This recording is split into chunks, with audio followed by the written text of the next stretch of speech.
Venez la baie, tu n'as pas de gilet jaune. Alors, Hors agglomération, c'est obligatoire. Faudra y penser. Alors, t'as pas de lumière à l'avant. non, elle est cassée. Elle est cassés, cassée. les Ah, deux. mais il faut faire réparer. C'est très important. C'est une habitude au moment d'entrer dans l'hiver. Tous les ans, en effet, les forces de l'ordre, gendarmerie et police municipale, effectuent un contrôle préventif des deux roues à l'entrée des établissements scolaires. La semaine dernière, c'est devant Le Sourdi qu'ils se sont postés afin de vérifier éclairage et frein et répéter inlassablement les consignes de sécurité. Donc les jeunes qui viennent du domicile jusqu'à l'école en deux roues sont contrôlés, aussi bien les vélos que les scooters et cyclomoteurs.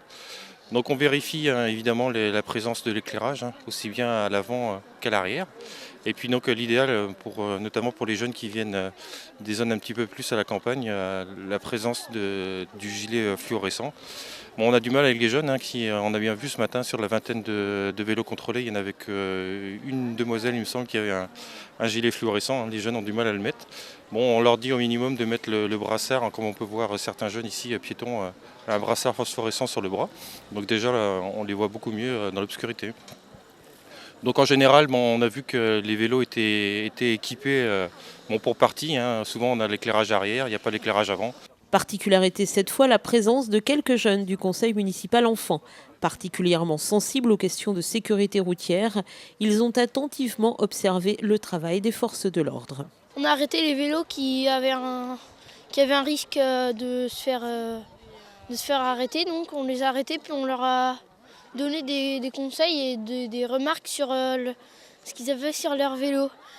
Alors là, on est en train d'arrêter un vélo, mais tout avec le conseil municipal et la gendarmerie et la police, on a arrêté les scooters, les vélos qui avaient un problème à régler. Qu'est-ce qu'il y avait comme problème principalement ? Les gilets jaunes pour ceux qui venaient de Beugnier et les éclairages, les freins.